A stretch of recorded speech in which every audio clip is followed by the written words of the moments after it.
Good afternoon, everybody. It's Terry Walsh. I'm recording this for Wednesday afternoon, mostly for the Chesterfield campus because we've got a live all-resident meeting at Sunset Hills also on Wednesday afternoon. But I'm glad to be with you today. Our staff continues to work very hard to try to prevent COVID-19 from getting to our campuses, but we know we've already gotten it on our campuses. Sunset Hills now has 2 positive COVID-19 cases in our Village Care Center, our skilled nursing facility. We've got a couple more, or 3 more out for testing, but we've been able to stop it. There's been no additional cases in the last day or so, or a couple of days at the Sunset Hills campus. So we're actually learning from what the COVID Care Center was able to learn in Chesterfield with the cases there, to try to replicate that and then try to see what we could do to prevent the spread in Sunset Hills. We know that there's stabilization now generally on the Chesterfield campus.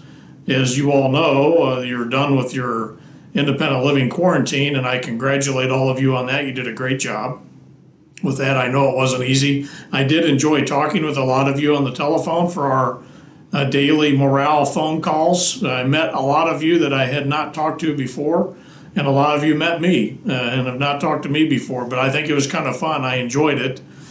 Some of you could tell some jokes. Some of you don't know what a joke is, to be honest with you, but it was a lot of fun.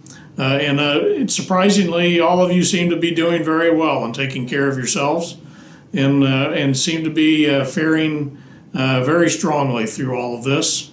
And I was really glad to pick up on that and hear that from all of you as I called. We have our struggles, obviously, with COVID-19. It has not been easy. It's not going to be any easier anytime soon. With the residents in the care center now in Sunset Hills, and then, of course, stabilizing in Chesterfield. We only have 3 residents left ready to graduate, hopefully, from the COVID care center there and going back into the normal population, into the care center. We hope that happens this week, as I think they all hit their 14-day quarantine in the COVID care center this week and be able to go back to the regular population. I think there's 1 resident left in the hospital, and hopefully they'll be coming back soon as well. And if that's the case, knock on wood, we might be down to 0 COVID-19 cases on the Chesterfield campus here soon. But again, knock on wood, because every once in a while, you never know, somebody might pop up with a symptom and has to be tested, and then we have to wait for the results to come back, and then they might have it or they might not. So, while I would love to make a promise that we'll be back to 0 in Chesterfield, I can't make that promise, but we are working hard, and the staff works very hard to try to get to 0. And we're making good progress. We're definitely on the downhill slope of that curve, and that's a good place to be. We still have a long way to go. I know that you missed the Mother's Day festivities other than what you were able to do in your own apartments. Now you're broken out of quarantine, and that's a good thing. But we still have the no visitor policy, and we can't really change that, because even though the state and the county have lifted the stay-at-home orders, the COVID-19 virus doesn't really care about the state or the county's stay-at-home orders, because it certainly hasn't stayed at home. And we want to make sure that it doesn't come to you. So we are still asking you to maintain your vigilance, to follow all of the protocols that we've been doing for months, more than 2 months. You've all been doing great at it. You know the protocols for no contact, don't touch anybody, the social distancing, stay away from everybody by at least 6 feet, wear your mask at all times when you're outside of your own living quarters, and to use the hand sanitizer every time you have an opportunity. Now, I can't tell you how much hand sanitizer I've eaten, or maybe even you've eaten over the course of these last couple of months by the time you get it all over yourself and then you eat your lunch or whatever you're going to do. But we have to keep up all of those protocols. We cannot let up on this. Now, I know that some of you, and a lot of you, go out for doctor's visits, or you go to the grocery store, and now everybody's trying to find a place to get your hair cut, including me. And so it's really hard to be able to avoid COVID-19 everywhere you go. But one thing we have learned is that those who continue to follow those protocols very stringently, tend to do better at avoiding getting COVID-19. So I've got to ask you to please be mindful of that. Don't relax, don't let up, and don't miss the opportunity to wear your mask and to use the hand sanitizer and to keep your social distancing from other people no matter where you are. I know in the grocery stores we've seen, and I see them myself, people wandering around in the grocery stores without masks on. It's infuriating to me to see that. But I wear my mask. I stay way away from that group of people, and I hope that you do too. Mind your own business and just do what you need to do and move on and get out of that environment. I know we have to do these things. Some of you are chomping at the bit to go visit your families. We covered all of those instructions last time. We just ask that you have to maintain your own vigilance. You know, and we all know, we want to be with our families and we want to hug the grandkids and we want to do all of these things. And I get that. I know it. I understand it. And I would feel the same way that you feel. But we still don't know where the COVID-19 virus is and who has it and who's going to get it next, and if you just got it or not, or if I just got it or not. When I go to the gas station and grab the handle at the gas pump, I don't know if somebody else had it before me and left it for me or not. I use a plastic grocery bag now when I get gas, and I use it as a glove when I get gas. But all of these things we have to continue to think about doing to protect ourselves. You also know, on a different note, that Mike Hambley is now gone and Carmen Franzak is in the driver's seat there in Chesterfield. I know a lot of you have met her, and she's been hanging around on the weekends, and she's present a lot with the residents there in Chesterfield. She loves meeting you. She tells me all the time about how much fun it is to meet the residents. I hope that you do that. She's working very hard to have a seamless transition. She's done a great job. She's going to be very good for you as we go through this process. We don't know if she's going to want to be the full-time executive director. Maybe she will, maybe she won't. That's a lot of that is her decision. But in the meantime, she's going to take very good care of you as the executive director in Chesterfield. And I hope that you continue to give her the respect that you would have given anybody, including Mike Hambley, so that she can help take care of you and leave you protected as much as we possibly can from COVID-19. The other thing in Chesterfield is I hear on June 1st, I know that the wall is down now. When you're in the fireside lounge outside the Chesterfield dining room, the wall is now gone, leading to all of the new construction in the new clubhouse. And that's pretty exciting. I have not been there to see the wall gone yet. I've been on the other side of the wall before the wall came down. But I'm sure it's beautiful and exciting, and everybody's really excited to get in there and start using the new clubhouse. I understand that on June 1st, there will be a soft opening, if you will, of the clubhouse. That'll be exciting to see that. And then shortly, either at that point or shortly after that, the main entrance to the buildings in Chesterfield will shift from door 5 to the new entrance in front, the new clubhouse. Then that will become the new main entrance for the building rather than door 5 that all of you have been graciously using for the last year and a half or so as the front door for the facility. Now it's going to shift to the new front door that you're going to have now forever. And that's pretty exciting. It's going to be beautiful. I've been in there. I know you're probably trying to peek around the corner. But I think you're going to find that that is quite an entrance to make into your new campus and will be quite impressive, not only for you and comfortable. The library, which is fantastic, is really nice, and you're going to really love that. Those of you that like ice cream will be able to experience the new ice cream parlor that looks fantastic, and I think it's still under wraps now to keep it a secret. But you are going to be in for quite a treat with the new clubhouse in Chesterfield, and I would love to be there, and hopefully will be on the 1st to watch everybody's eyes pop open when you see how it looks in the new building. It's going to be fantastic when it opens, and you've been waiting a very, very long time for this, and it's very exciting to watch it actually happen. Financially, we're still doing okay. We are spending money for COVID prevention, as you might imagine. We're spending plenty of money on all the paper products that bring all of your meals to you in your apartments. We're spending money on a lot of hand sanitizer and a lot of other cleaning solutions for the housekeeping teams to keep sanitizing everything else that everybody touches. The security staff that keeps unapproved visitors off the campus and tries to keep the COVID-19 virus off the campus. All of that costs money. Now, of course, that wasn't budgeted in the budget because when we wrote the budget a year ago, COVID-19 didn't exist. But we're absorbing, because the campus did a pretty good job through the fiscal year up to this point. It's been able to absorb the costs of that, but we're probably not going to exceed or far beat the budget by the time these next 2 months, or by the time June is over with. Should come in very close to the regular budget, which is fine. That's what the budget was, and that's what we intended to do. We always try to do better than that, of course. That's what any business or high-achieving organization would want to do.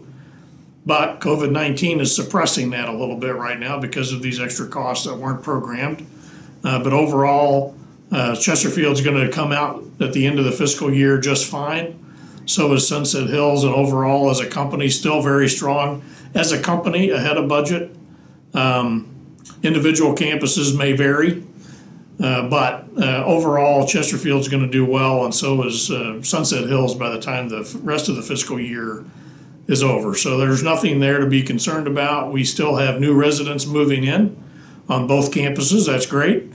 Residents who move out and who are due refunds, not a single refund has been delayed or postponed or withheld from anybody whenever they're due their refund. We don't do that. We don't play those games.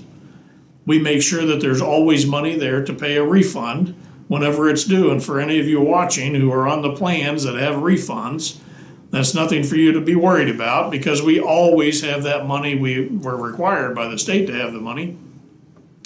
And we have, and we don't play games with that. We take that very seriously as one of our obligations to our members, our life care members, and we continue to take that very seriously. Our chaplains teams on both campuses are doing a great job. You should know that not only are they the chaplains for you as residents of Friendship Village, but they're also the chaplains for our staff. And you know, some of our staff have come down with COVID-19, and a lot of them are at home, or they have been. Some of them have actually recovered now and are back to work. But when they're home, our chaplains also minister to them. Even if they don't have a home pastor or even their own church, our chaplains minister to our employees, particularly in this time of COVID-19, while they're home recovering from the virus.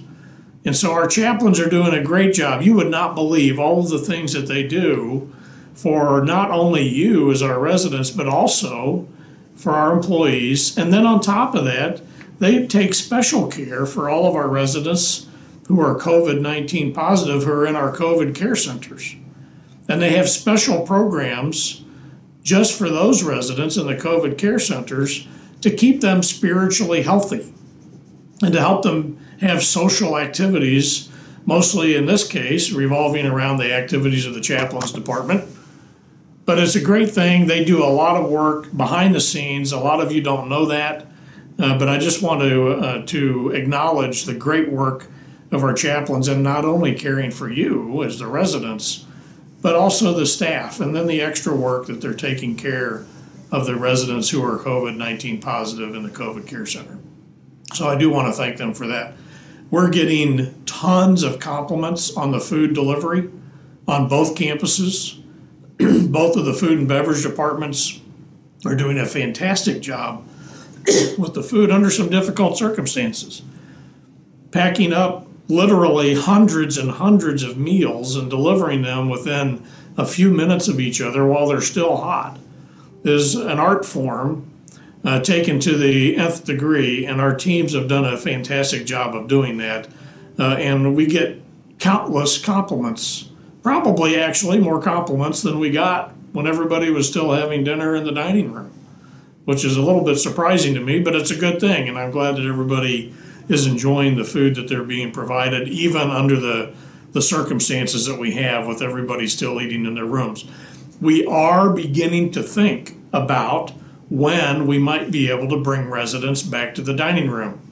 Now, before we get excited about that, because I know a lot of you can't wait for that to happen, we still have to maintain rules pertaining to communal dining that are established by the CDC, the Centers for Disease Control, and the federal government in terms of dining programs for senior living communities like ours. We still have to maintain the no contact policies. We still have to maintain the social distancing requirements. And you know, when people are sitting at a dining table, they're taking their masks off so that they can eat their meals, which now is violating the mask policy. And then when a server approaches the table, the diners, you don't have masks on, the servers are trying to take care of you. And so all of those things are a big milieu of things we have to wrestle with before we can start bringing residents back in to the dining room. Because by nature of what you're doing, you have to take your mask off, and that is the biggest threat in the whole thing, is that. And then how do we keep the staff safe? How do we keep your fellow diners safe? Those are all things we have to worry about. And so we are beginning to think about how we can get back to that, because I know that's a social event for everybody. The meals are the social event of the day for residents. And we want to get back to that.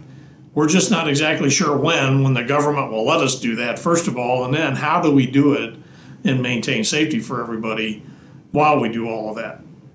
So we are beginning to think about that. We're trying to think about how we can start activating some other social events, but trying to keep groups small and all those sorts of things. So I ask for your patience while we work through these things. We do not want a resurgence of the virus on our campuses, and we don't want it in independent living. We don't want to light that one little match that ignites the entire forest fire. And so we have to be very careful about doing that and how we do that. So we still have to maintain our no visitor policy. We don't want to ignite that one match that starts the forest fire. We have to ask you to continue to be vigilant when you're off campus for essential visits, or minimize those trips off campus as much as humanly possible. To continue to tolerate the meal delivery in your apartments versus coming to the dining rooms. And of course, also because of the group sizes and the social distancing, some of the other activities that we've curtailed on the campuses because of our inability to get groups together, you know, the exercise classes, the all resident meetings or the town hall meetings and all those sorts of things.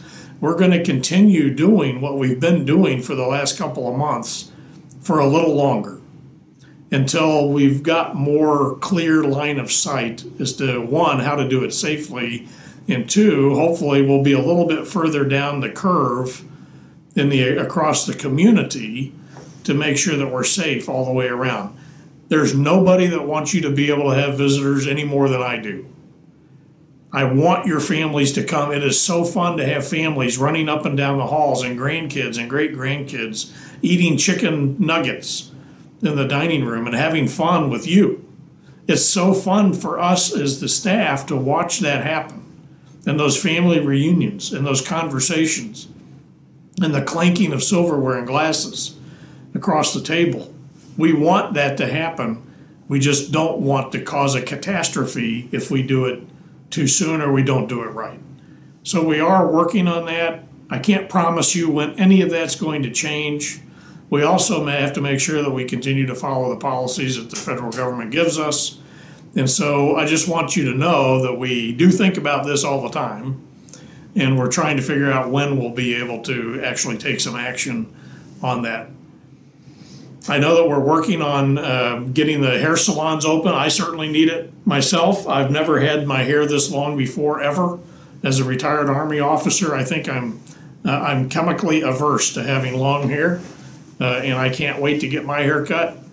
And I know all of you are in the same boat, except some of you that don't have any hair and you don't have to worry about it. But overall, I know we want this to happen. We are trying to make sure that we do that appropriately and safely, and you will be notified as soon as we're able to start providing those services again. We will be doing that. I want you to know that our staff cares about you every day.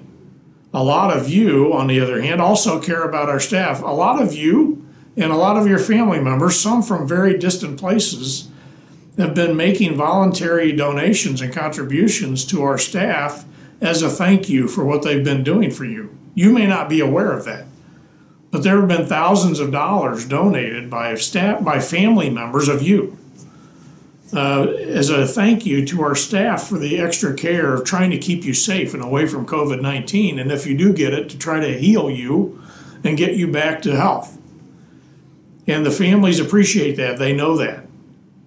And they've been contributing. So now we're trying to figure out what to do with the contributions that have been given to really thank all of the staff in a nice, fair, and equitable way to show appreciation from the families. So if you've been one of those donors, I really sincerely thank you for doing that. If you feel like doing that, I invite you to do that. And you can get on our website and push a button on our website to make a contribution if you like. It will be used strictly for the purposes in which you are giving it, which is to reward and somehow pamper or take care of the staff that have been taking care of you. I appreciate everybody's understanding. This has not been an easy thing to do. It's not over yet. We've fared fairly well in the big scheme of things. We've had numbers of residents who've had positive tests for COVID-19, but we've had numbers of residents who've recovered back to health, for which we are very thankful. And our staff has been working very hard to help that happen as well. We have lost some residents, very sadly, and we're sorry about that. That is not what we ever wanted to see happen. None of this is what we ever wanted to see happen.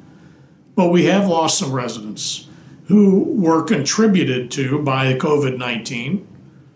We've had very few, if any, residents who have passed away only solely because of COVID-19, but because they had other issues and other complications or other things going on. COVID-19 pushed them over the edge a little bit, and we weren't able to stop it in time. We're sorry about that. We regret that. That's not what we want to see happen. But those that we've been able to help, our staff has done a great job of doing that.